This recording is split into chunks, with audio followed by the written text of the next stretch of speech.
You know I've been around and doing it, but now it's my time to shine and start proving it. I'm losing it, I'm moving it. The city is where I'm made, Bostonian flow, I kick it a back day. Yeah, I got game, God in a fan way. We the city of the champs, every sport we play. Spit wetter than the harbor, yeah, I'm flowing like the Charles. I be speeding on this beat, call it Turnpike Miles. Yeah, it's Google signing on, John to the Hancock, and I'm always key, I'm ready to unlock. I be doing big things. Welcome back, everyone, to the newest edition of Once a Week. I'm Billy Janlutis, and today, guys, we have an incredible special guest for you. I'm very excited to talk with him because his background and his willingness to help others shows in everything that he's done. He is the founder and CEO of the Midwest Business Institute, as well as the founder of our main focus today, the Men Mentoring Men's Network, a platform and community that allows men to help each other grow in all areas of life, personally, professionally, spiritually, and truly connect, which over the past years has shown to be a major need for so many, from prior to COVID to where we find ourselves today.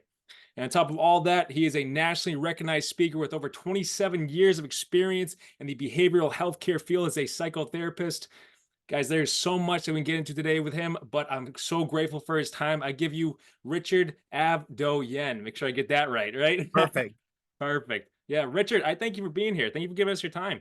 It's my honor. I'm really looking forward to this, actually. We've tried so hard to find a suitable time that we could both connect, and we finally did it. So I'm excited. Yeah, no, it's a blast. It's true. It's been a couple months of us trying to plan this whole thing out, get this going. But again, I'm grateful to have you here. But let's dive into it. So, Men's Mentoring Men's Network, that's kind of the foundation for today's topic. But before we even step into that, give us a little bit about your background. So you've got all this experience in the speaking world. You have the psychotherapy background. For you yourself, what sparked you to get into that field in the first place? In the field of psychotherapy? Yeah, just to help people, therapy, that whole aspect. Actually, it started off in college. I was an accounting major when I first went to college. And I realized at my junior year, this just wasn't where I was needed to be. It just was not a good fit. It was during the Vietnam protests. I was very much part of that whole network, and being very transparent with you. And no one's ever asked me this before, so I'm going to be very candid here. Sure. Because I was involved in drug use, and I was vice president of student government, and we took over the college, and the governor had to come, and I was on the FBI list for radical students and such. And I realized that my passion really then was a mission of cause, to follow a cause that I believed in. But then I started realizing that I started studying sociology, and I realized I really like this. It's a study of people. And I'm ethnic. I'm 100% Armenian. I was raised very ethnic. And I was not accustomed until I went to public school to being around non-Armenians. All my friends, everybody I associated were Armenian. So I decided, my whole family was a very structural family about giving to mankind. My father owned a deli with his brothers, and they were very generous with the neighborhood. If people didn't have money, we fed those people, and I was taught to be a giver.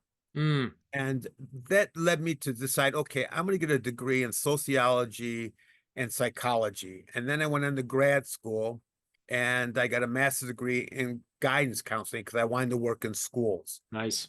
And then I decided that wasn't really what I wanted. So I went back and got a master's degree in social work, which was much more driven to social causes and social interaction, and the area of psychology, and actually looking at private practice. Yeah. At the time, I got hired to work in various hospitals on psychiatric units.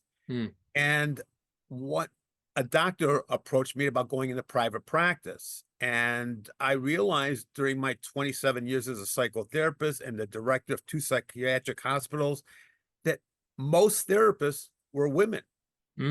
And most women approach men in therapy by asking men, tell me how you feel, which is foreign to us as men, because men don't talk about feelings. We talk because that's something that discloses more about us and we're comfortable dealing with. And then I start realizing, why is that? So I start really focusing on working almost exclusively with men and understanding men in the military, men in high price executive offices to janitors. Mm. People of all walks of life basically had the same struggles. When they would come to therapy and see me, more and more often, I found that they fell into four major issues. Mhm. Well, as I did that, I start speaking. I was asked to speak. And quite frankly, I got in the speaking industry completely by accident. I get that. Mm. I met a doctor at a charity event. I had married my wife, who's Armenian. Mhm. I'm from Niagara Falls, New York. She's from St. Louis. She came to Niagara Falls for a year, was very homesick. I was doing marriage therapy then, and she was unhappy. I got hired over the phone by a New Yorker Mm. to go to St. Louis, but I knew nobody when I got here. I was living with my wife, Yeah. mother, and her mother, three Armenian women, three different generations, and me. Mm. Well, I was bored and I was lonely. I didn't have any friends. I didn't know anyone. Well, I met this guy who gave me a ticket to a free auction, Kiwanis auction, if I remember correctly. Okay. And I had $5. And I was making $11 an hour at this time as a psychotherapist at a hospital. Now I'm juggling all these together. You can Oh, I love it. I like love a it. puzzle here. Yeah. But this gentleman in front of me turned around and says hello. And I said hello. And he says, I'm Dr. John Bourne, who's also my best friend now. And I Nice. said, I'm Richard Avdoian. He said, Richard, what do you do? I said, I'm a psychotherapist at Deaconess Hospital in Belleville, Illinois, or St. Louis, Missouri. And I said, well, what do you do? And he says, well, I'm a family physician at Belleville Hospital, St. Elizabeth in Belleville, Illinois, which is a town right next to where I live. Gotcha. And that was it. 3 months later, I get a call at the hospital where I'm working, making $11 an hour, working with psych patients, Mm. doing lectures on burnout and stress and conflict, depression, anxiety, all those things. Yeah. And it's Dr. Bourne. And he says, I got a call from Magna Bank, which was a bank in this area at that time. And they wanted me to talk about stress, him. And he says, I don't do that. I'm a doctor. I don't have the time to do that. And I thought of you, Richard. So he said, would you be interested? Remember, I have no friends. I'm making $11 an hour. So Right. it was in the evening. I went to this bank, which is the town right next to me, maybe 5 minutes from my house. Yep. And I give the $11 speech. And they give me $250. Really? Okay. And I thought, wow, Yeah. that's Right. a lot of money. And this is like 1979. Okay. This was a lot of money then.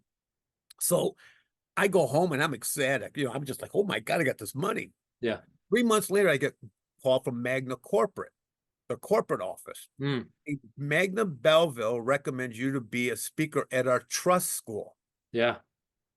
Now, Billy, Yeah. how ignorant I am to the business. I'm not making a lot of money. I didn't know what a trust school was. Yeah. They trust bankers.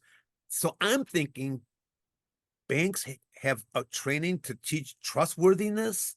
I didn't know what a trust banker was, like money. Yeah, So yeah. I had no clue. So it's 3.5 hours away from my house. And my wife says, Richard, that's far. And they say, oh, we're going to pay your mileage and put you up in a hotel. And would $500 be sufficient? Mm. So I take the day off. I Yeah. drive 3.5 hours. They have a basket of fruit in my room. And I give the $11 speech. And they give me $500. Really? Yeah. So I go home.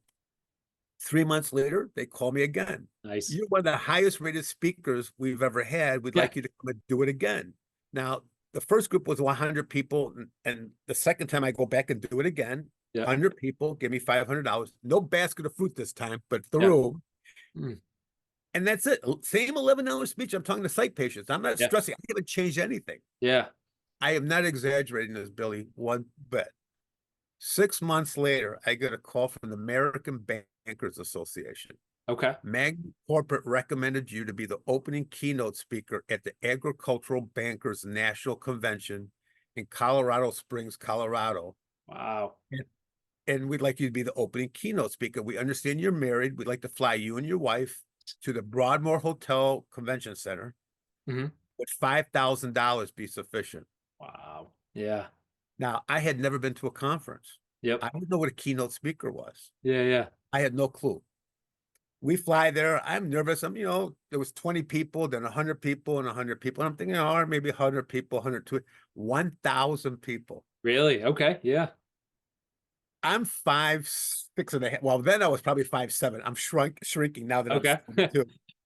I walk on in that stage and there's 1,000 people Yeah. and I give this $11 speech Yeah. and they give me $5,000 plus all airfare, hotel. I still don't know what I'm doing. Yeah. Yeah. From that day, I got called to PR South Dakota, California, Buffalo, speaking to banks, Yeah. giving the $11 speech. Wow. About 6, 7 months later, Dr. Bourne calls me again. Mm. Says, Richard, why are you still working in St. Louis when you live in Illinois? I have an appointment with you at the head house of the hospital, head CEO of the hospital while I'm on staff Mm. for you. So I go to this meeting and they say to me, we want you to start your own stress psych clinic here. How much do you want to be paid and what title do you want? Mm. Nice. So I said, this amount of money. They said, okay. And they said, but there's a stipulation. Yeah. We want you to start doing speeches for the hospital outside of the hospital. Nice. So as a result of that, I took the job, started this whole clinic, but then I started crafting different speeches. Mm. Speaking to corporations and start looking at what is my background in psychology? How does that affect leadership and customer service and the dynamics of people getting together and not team building, but team dynamics, which is different. Team Mm. building is getting people together to do a project. Right. That's fine, but you Yep. can still be negative to each other and do the task. It's true. Yep. Team dynamics to truly develop a solid, weak team, Yep. they can address their own internal issues of Right. jealousy, envy of each other. Only then can you honor the gifts of others and be tolerant of their shortcomings, that you can then be more tolerant and grow as a team and be beneficial. It's true. My Yeah. approach is different that way. Mm. Well, then I learned about the National Speakers Association. Yep. And I started speaking more. And then the hospital, I kept taking so much time off to speak outside of what the hospital wanted. They said, this isn't going to work. So they let me go. Okay. And I went on my own. Well, Yeah. then I get a call back from the hospital, maybe 7 months later, saying the doctors want you back. We Mm. want you to come back as a consultant. And that dynamic's different. Yeah. So I stayed there for another 5 years. And then I went on my own. I started Midwest Business Institute doing Yep. corporate training and speaking keynotes. And last year is when I made the change. Nice. 72, COVID hit, and I did a internal audit of myself. Yep. And I realized that I wasn't experiencing joy anymore. Mm. I Really, gotcha. I wasn't really engaged in actively joyful living. Yeah. And I wondered why. And the reason I realized was I deviated so far from my core joy area. Mm. So I decided, what do I want to do the rest of my life? Yeah. I don't see retirement in my agenda. I mean, my mindset. That's just not I me. get that for sure. So I started Men Mentoring Men Network. And Yeah. the reason I did that is because today, even more for young men like you, Mhm. maleness is even more confusing now It's true. Yeah. and challenging now than it was when my age was struggling. What is maleness? What is it to be a man?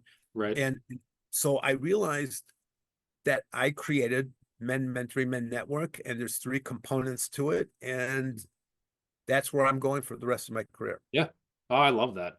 I love your entire story too, because for people listening right now, one thing we love to do here on Once a Week is connect the dots. So when you start going over your story from way back when you were in the protests and everything like that, and just kind of experiencing life for that matter, one thing that I find a lot pops up in the mental health field for clients, or it could be coaching clients, could be therapy clients, whatever it is.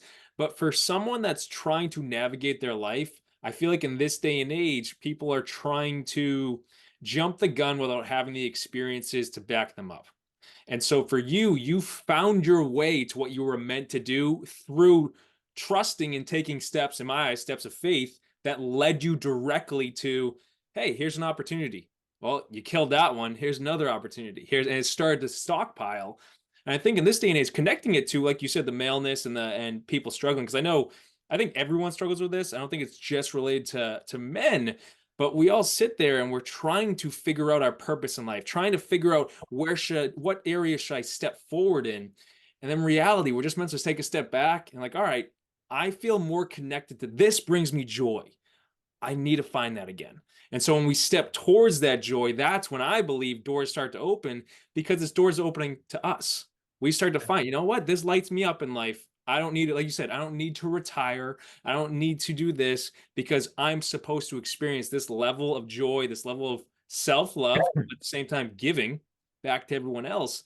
And I think that's what puts people in the right mental state, the right mindset, the right mental health level, where they can look at everyone else, like, you know what? Stress is stress, worry is worry. I'm not going to let it get to me, because I'm doing what I'm meant to do in this life. Absolutely, because one of the things when I talk about stress, there's two things that I'm troubled by with colleagues of mine that speak on stress. Okay. I disagree entirely with the whole thing of life balance. I get that. There is absolutely no truth to that. Right. Life balance is flatline. That's death. Yeah. When you think of, when you're in the hospital and that little thing stops moving, you're dead. Exactly. Now, it's flat, it's balanced. Yep. I don't want life balance. It'll never be balanced. Yeah. What you want to be able to do is control and react appropriately to the ups, hills, and valleys of struggles of life. And stress is a challenge to your creative ability to live a joyful life. I get that. Don't risk, you don't grow. I mean, it's so ridiculous when people keep, I mean, I love my colleagues. I just saw a colleague of mine just wrote another book on, and its title is Life Balance. Yep. And I just cringe when I hear that. I get that. You know, I mean, it's just, I agree. No, I can definitely agree to that. And it comes from someone where I've tried to help people. I wouldn't call it balance, but you have the mind, you have the body, you have the soul. That's how I look at it. To live a full encompassing life, you need to set a goal in every single one of these areas, but you need to be moving forward in all these areas. In some regards, people look at that, oh, you need to balance mind, body, and soul. Yes, but if you look at it from this perspective, you're growing in all these areas by pursuing them, which means stress, which means hills and valleys. But that's what elevates you in your mind, elevates you in your life for that matter, where you're like, you know what? I made it through all that stress and worry. So I'm at this level. Doesn't mean there's no more stress and worry, but now I can keep growing. And I think, like, if you're not growing, truthfully, you're dying, because you're dead, right? Exactly what you said with the machine at the hospital. So you need to be moving in some direction in life. You can't just, oh, balance, done. Well, you can find some aspect of peace, but I think it pops up where you need more. I agree that I take what I use is a mobile. You know those things that kids have in the bed, and the things are all hanging, and it's got one base. Okay, that's your personhood. That's what I call your person. Now, under that are 7 areas: mental health, physical health, family life, finance, social life, and retirement education. Okay. All those things are never without some struggle or some stress. For sure. Right. Yep. They're always moving. All right. The problem, what happens with people is if you let something go so low that you discount it or don't focus on it, it manifests a disease and gets worse. It's true. All right. Yeah. Right. And what we tend to do is neglect that and focus on all the things that give us okayness. It's true. And that doesn't help. Yeah. You need to really sometimes move the most troublesome thing to the surface, up higher, and let it coast for a while, because they're doing okay. It's true. Not balanced, because it's still moving. Yeah. But you don't want it. I mean, it's never going to be completely balanced. So I agree with you. I think it's the same thing with the word depressed. Yes. Right. I'm tired of that too. People use that word too much. It could be you're just downhearted. You're on vacation and it's raining every day, and people say, "How are you doing?" "Oh, I'm depressed." "Oh, you're disappointed." You're depressed.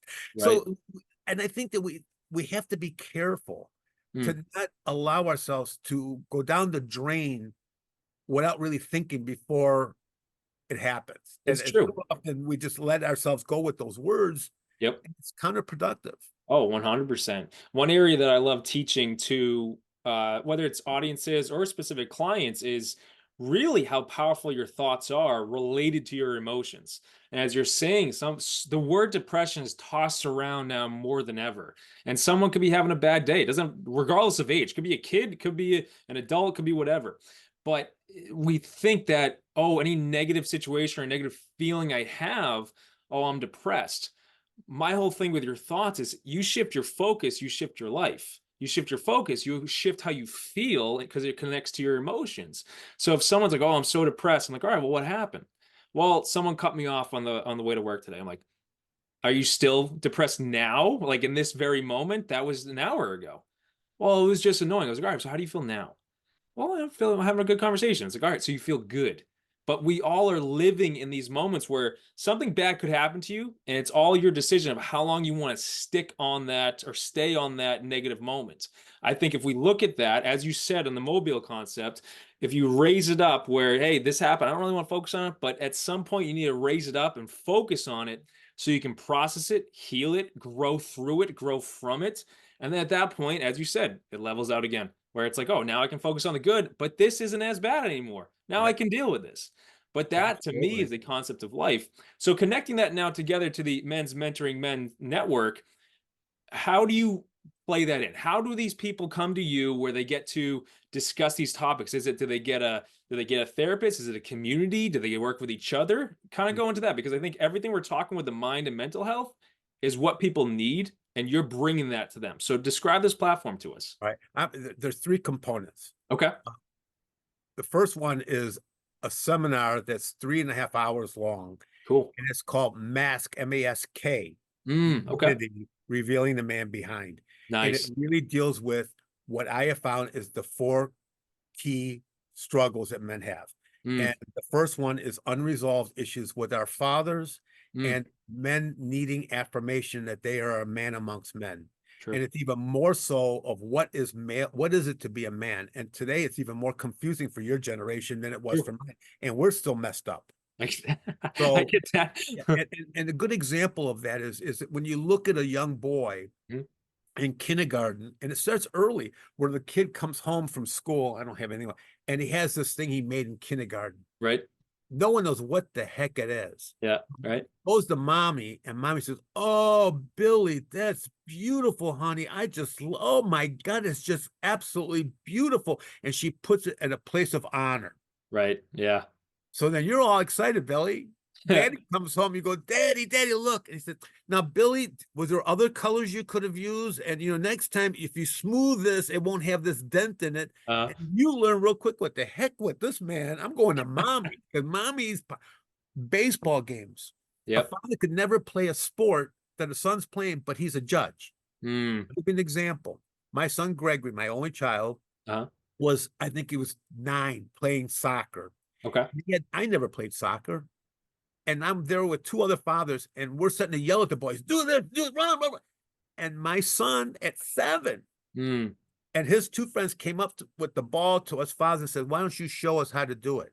mm, right. I learned that fathers are very critical because we want our sons to do better than us, but we don't acknowledge their attempts with joy. I get Same that. thing with the baseball, and the kid strikes out, and he looks at his father and goes, "Oh my God." And the Yeah. mother's going, "Yay, honey, you did.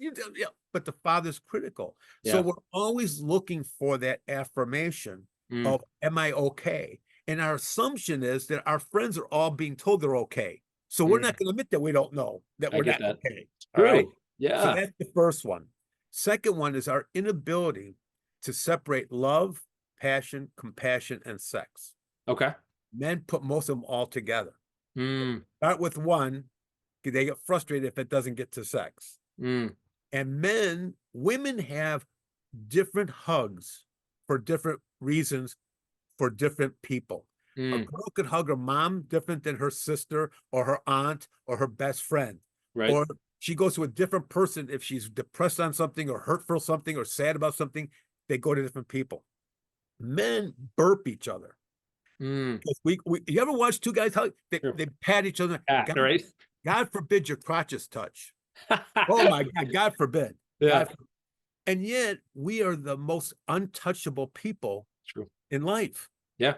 And yet I was going to write a book called Skin Hungry and how needy we are. Because when you look at a boy and a mother walking in the mall with her son, Mm, a daughter, and if the son's younger and the daughter's older, odds are, you could yeah. watch this. The mother's got the girl right next to her or holding her hand, and the little boy's running around. Right. Mm-hmm. So he's not touched, but yet he could go anywhere, Yeah. but not holding him. When the father starts about 5 years old or less, a little boy starts shaking everybody's hand. No Mm. more hugs. Yep. No more getting in the lap. They're like you. So they get tossed in the bed. Little Yeah. girls get tucked in the bed. Little boys get tousled in the bed. So we really are very skin hungry, and that's why. And this is a little more sexual talk now, but That's right. Yeah. that's why foreplay was invented. It wasn't for us as Yeah. men because Mm. we get a hard on real fast because we're so skin hungry that just touching can stimulate us. I get that. Foreplay was for women to get them beyond Mm. normal stimulation. When they're Gotcha. hugging their friends, they feel warm and hug their sisters. So to get sexual, they have to go beyond that. Yeah. All right. Mm. Right. So, and we get frustrated, men, because you got to do all this foreplay, but we're ready to go, and we Yeah. got to get them going. Yeah. So that's why there's so much, and women can tell the Yep. difference between a husband being romantic with them or using Mhm. them as a tranquilizer. Yeah. I get You know, that. Yeah. I mean, and the truth is that we're not taught to be romantic either. True. You Yeah. know, we don't know how to date really. No one sits us down. Our fathers, I'll give you a funny, this is not funny, but it's funny. Yeah. I just talked to a young man yesterday, Okay. 30 years old. Mm. And he was going to get married. And he's, we're talking about pregnancy and I don't get pregnant, blah, blah, blah. And I asked him, I said, how do you put on a condom? Hmm.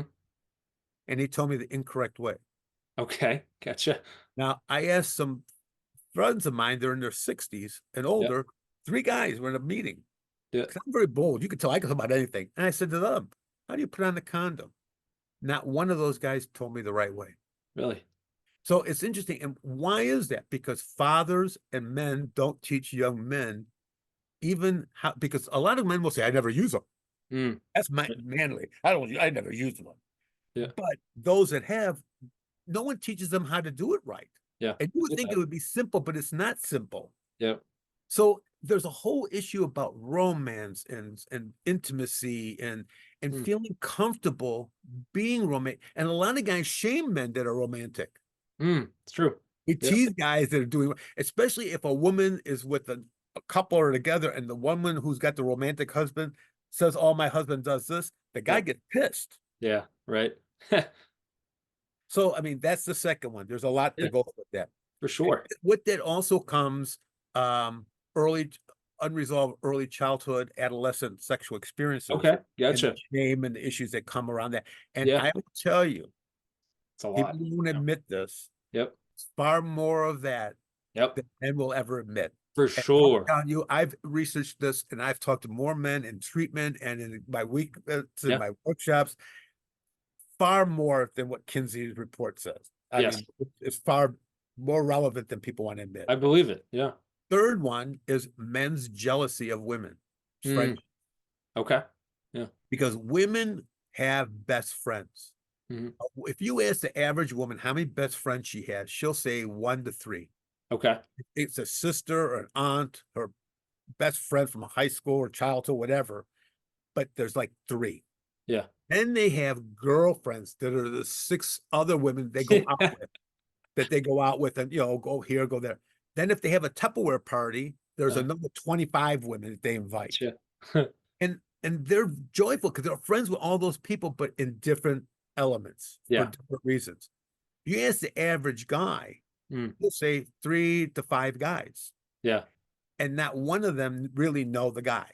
I get that. One knows what his sports interest is, one knows his work, one knows what he drinks or what, but none of them have, because I'll ask a guy, if you were having a cancer scare and you need to talk to me, who would you call?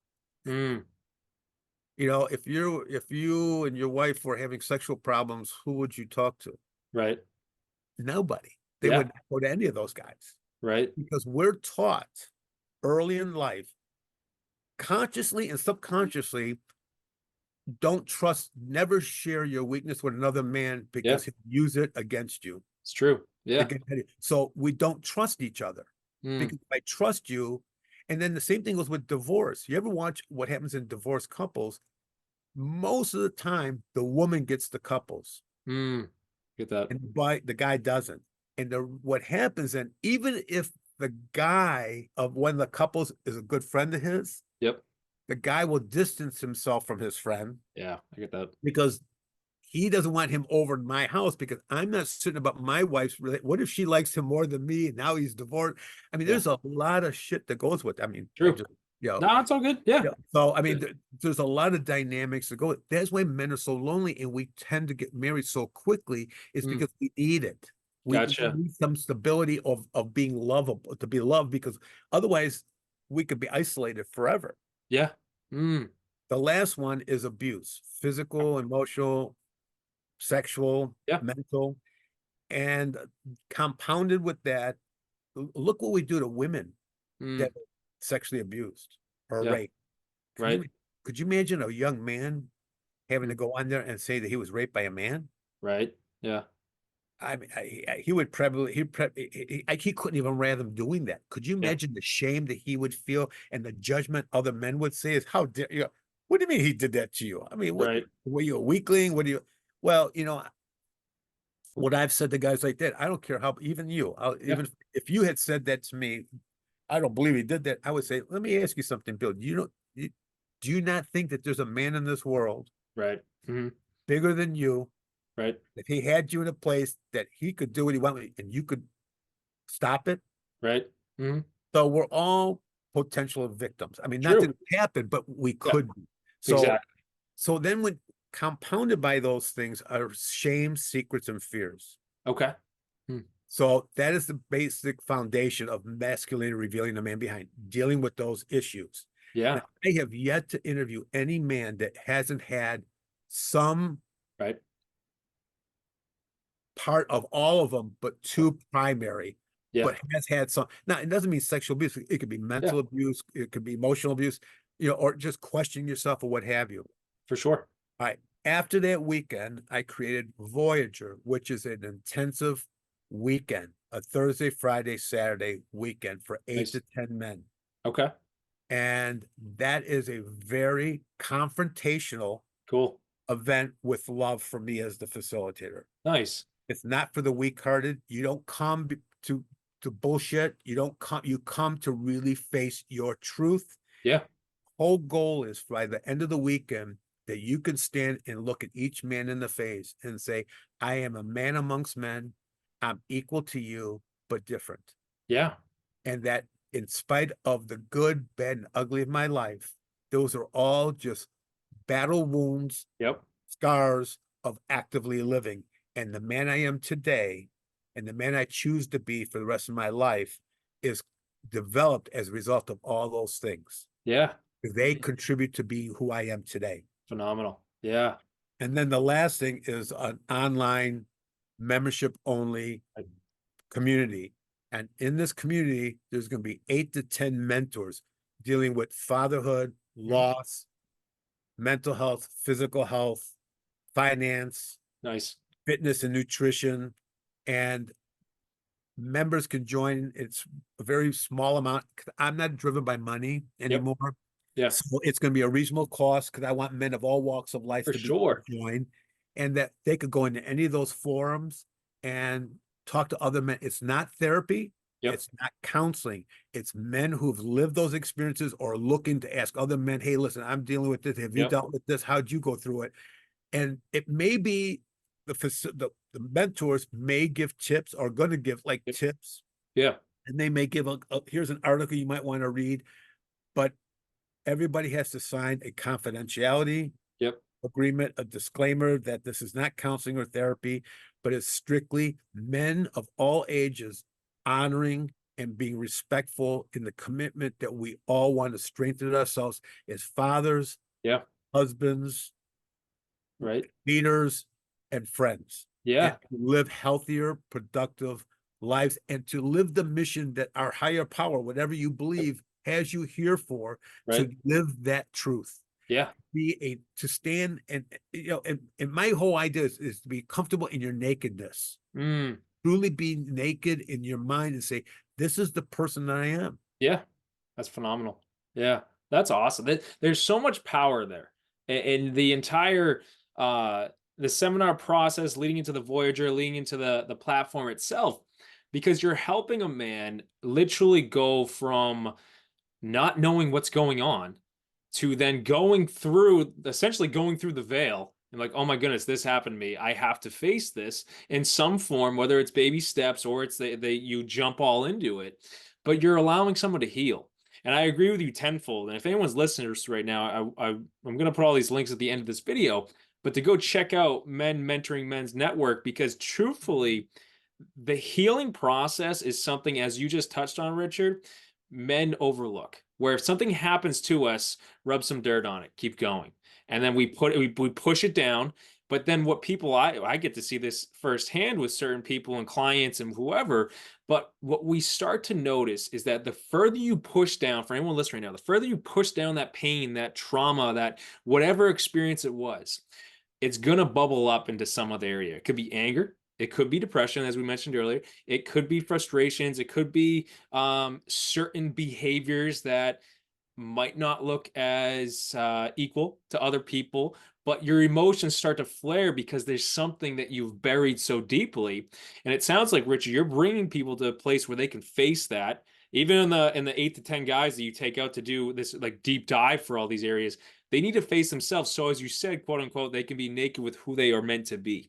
Because who you are meant to be is not the one that was traumatized or pained. That's you went through it so you could heal it to become someone new. And I believe the age-old quote is heal the boy and the man appears. Absolutely. Right? Exactly. So it's like as boys, regardless of what age it is, as boys, when we're struggling or pain or we're dealing with a trauma, we can't process it. And then we get to a later age and we haven't healed those traumas. So essentially, there's still a young boy in there in pain. So you look at that young boy, you can heal them, you can bring that self-love to that young boy in this process you're bringing to men, and you're allowing them to heal so they can then become the man they're always meant to be, in that strength, in that power, in that love, and whatever it might be for the specific individual. But Rich, you're bringing so much healing to men. That's phenomenal. Well, I appreciate it. You made me think of something I wanted to share with you. Yeah, for sure. When you talk about the boy and the man, Yep. one of the things that I realized Hmm. that I spent a lot of energy in my early life Yep. guarding anyone from knowing Ricky. Okay. Yeah. Right? And I made a big shield about Ricky, and Richard stepped forward. Yep. And my ultimate, even through my training, I was very threatened to deal with Ricky. Yeah.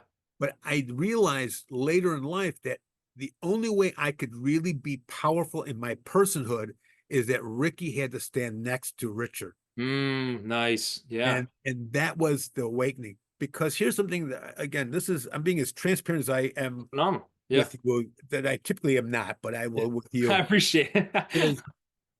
I was one of those young guys that in New York, where I grew up, you're not going to believe this. My son didn't even believe this. Okay. Swimming pools in elementary schools all the way through high school. Every elementary school had a swimming pool in the basement. Really? Boys from kindergarten to high school swam naked. Okay. Gotcha. All right. Yeah. So nudity was never a big issue. Yep. But we had high school fraternities. And I was in a fraternity, and you had to be one of the cool guys to get in a fraternity. But I had a secret that very few people knew. Okay. That I also took dancing lessons. Okay. Yeah. From 5 to 17. My fraternity brothers didn't know. Yeah. 1968, myself and 6 other boys won the national tap dancing championship. Really? Okay. Yeah. It happened to be in Buffalo, the championship that year. Okay. Normally it's in other cities. Yeah. What do you think happened that next day? It became the frontline paper article. People knew. I went to my senior year, first day of school, my senior year. My fraternity brothers met me at the door and demanded my fraternity coat. And they said, Really? Kicked me out. And they called me Mr. Tutu. In fact, my whole senior year. Wow. I never danced again.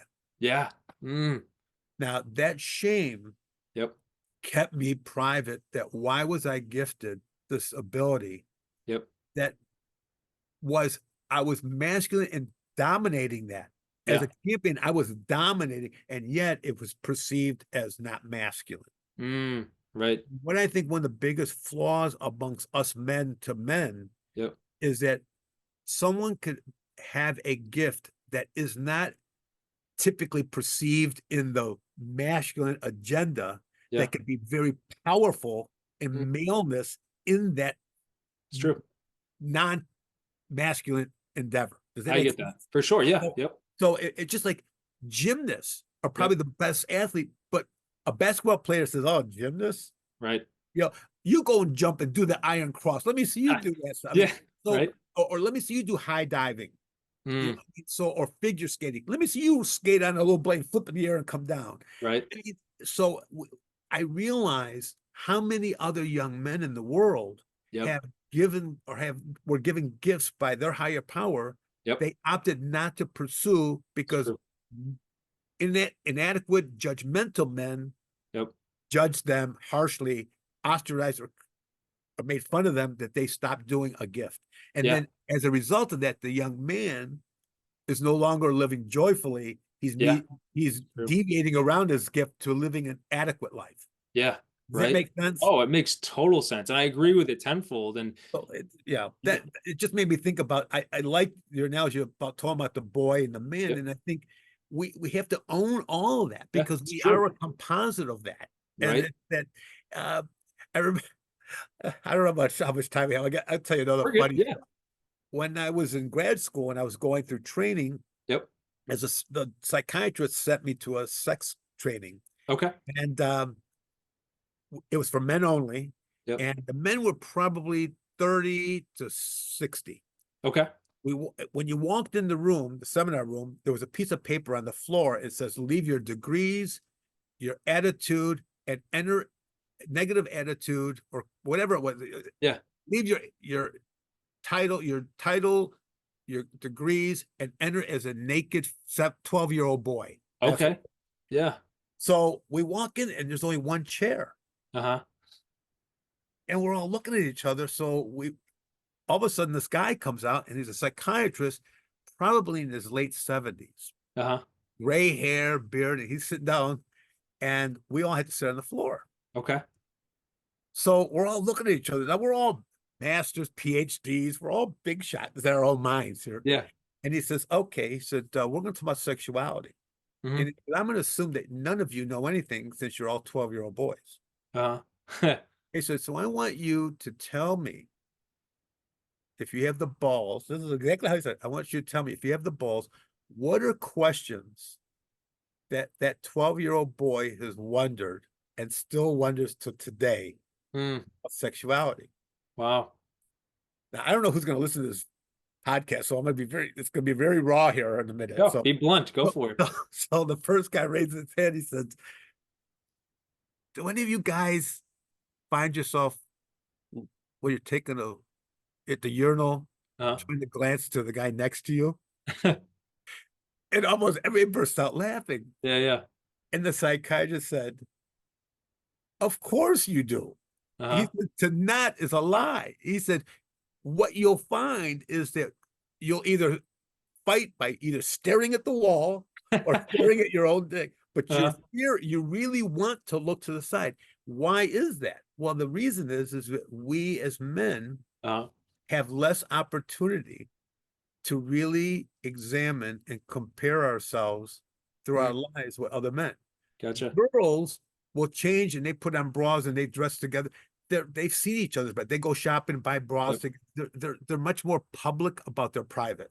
I get that. Men are always because most guys have penis concerns because they don't know if they're normal or they're not normal. And you know, when you're in a flaccid state, is it real small? Does it get, I mean, but we don't know because we can't talk about it. Remember, nobody's supposed to know. Communication. Yeah.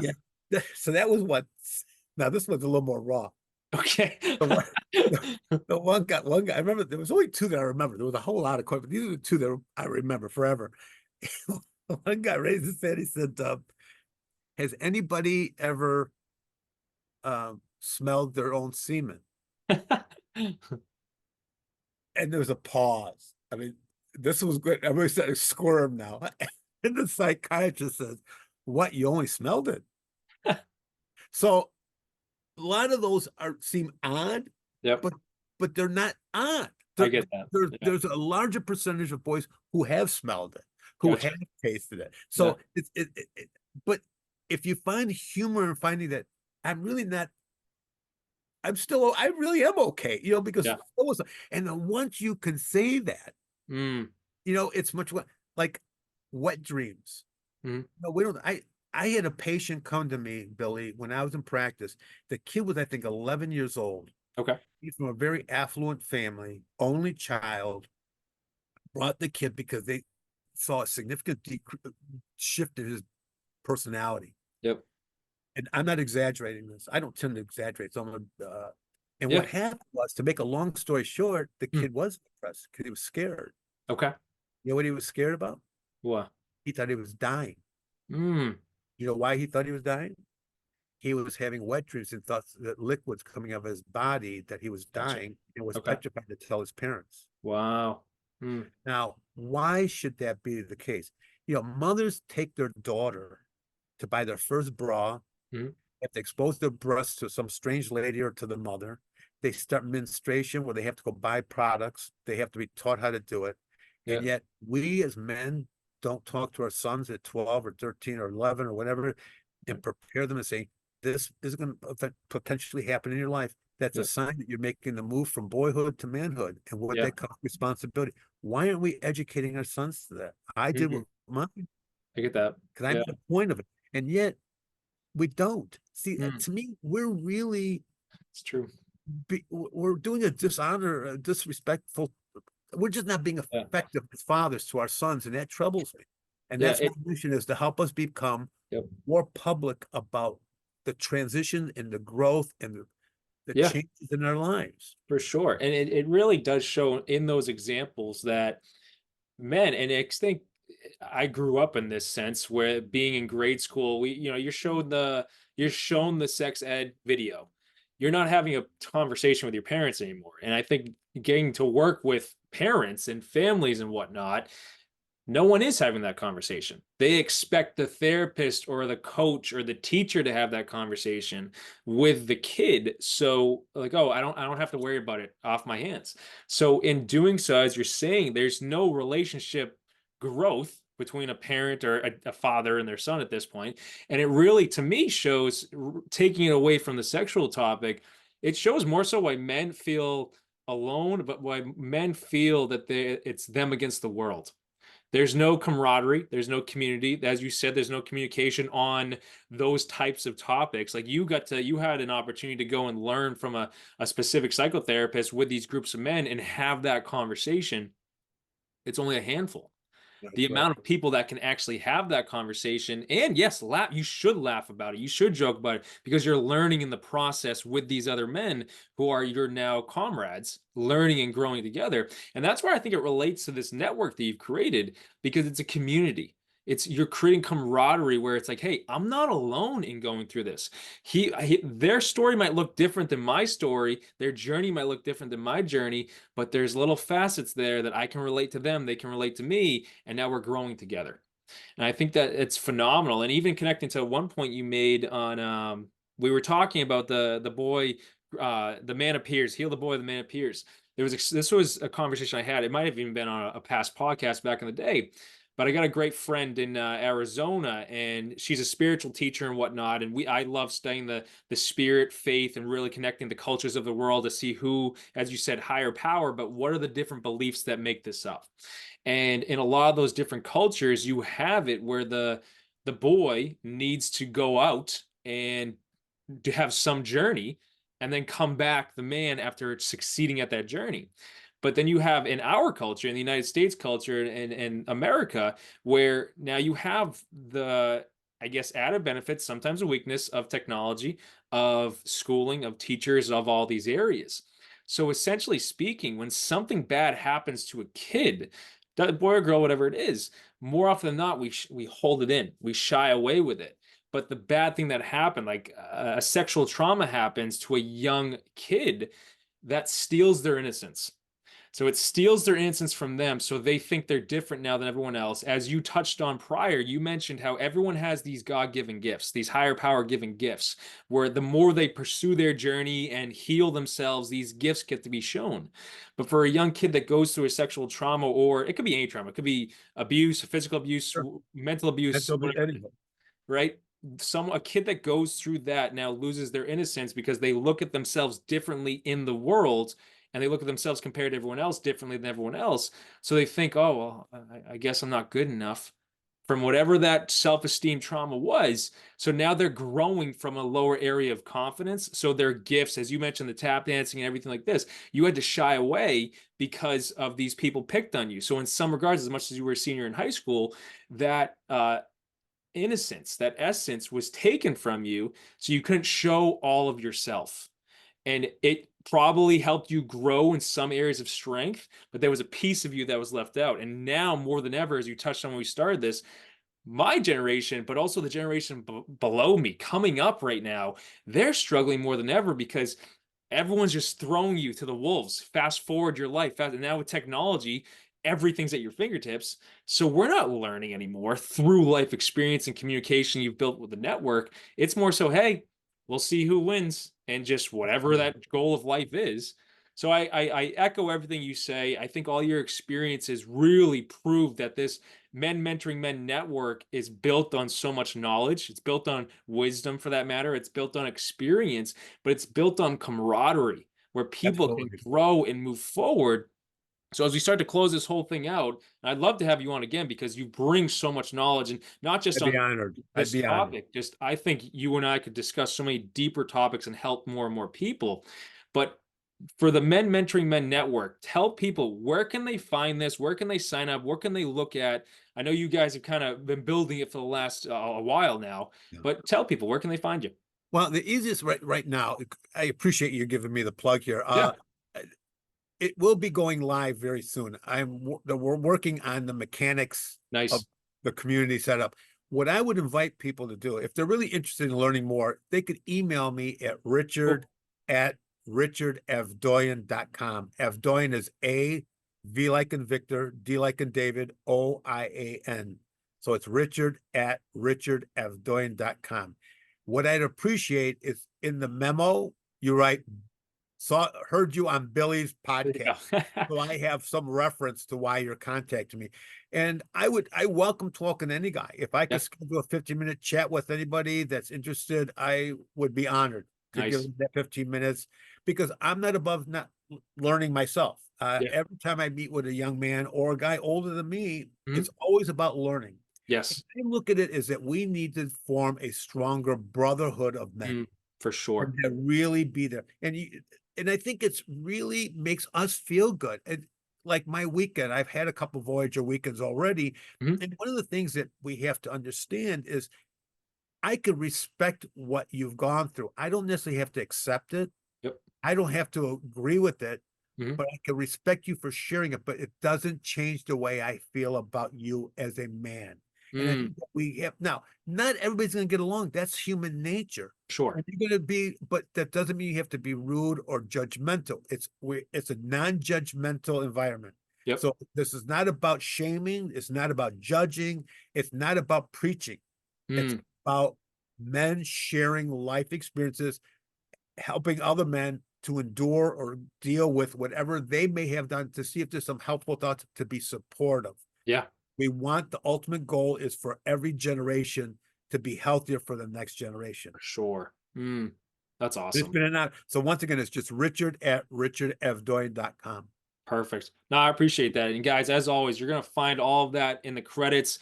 And when you do launch it, they're going to be able to find the links right away. I'm going to spread that. So if you guys I are appreciate it. listening, watching right now, keep your eyes open because you're going to find access to that right away.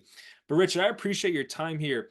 One last question. What is a lasting message you want to leave with listeners and viewers right now? Could be on the network, could be on something else, but what would you leave with them with?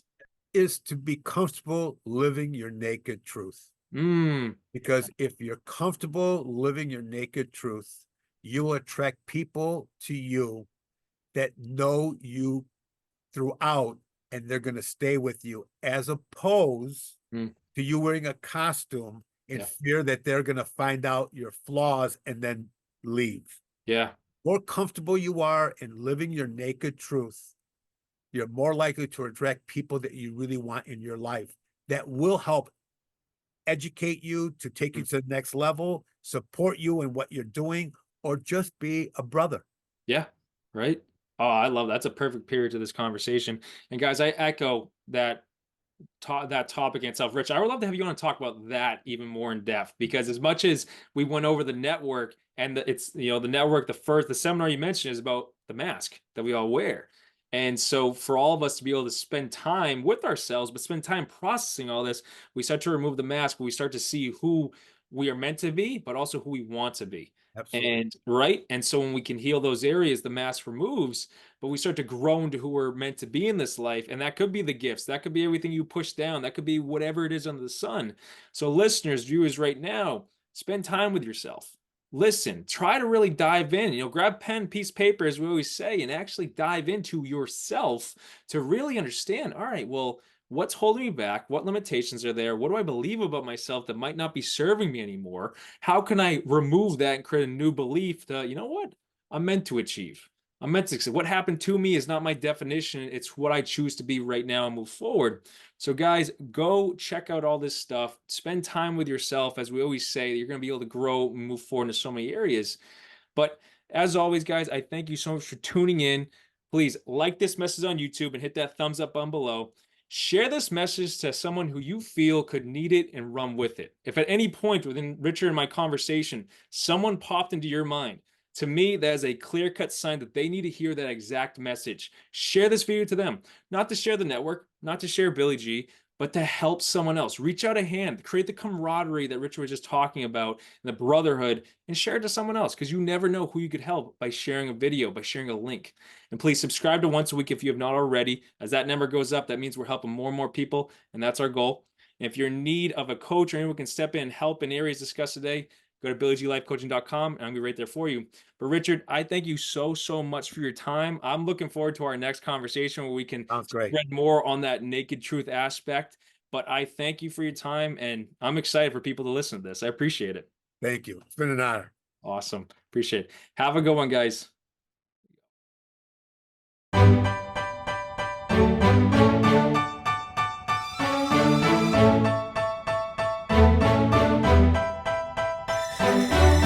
You know I've been around and doing it, but now it's my time to shine and start proving it. I'm losing it, I'm moving it. The city is where I'm made, Bostonian flow, I kick it a back day. Yeah, I got game, God in a fan way. We the city of the champs, every sport we play. Spit wetter than the harbor, yeah, I'm flowing like the Charles. I be speeding on this beat, call it Turnpike Miles. Yeah, it's Buku signing on, John to the Hancock.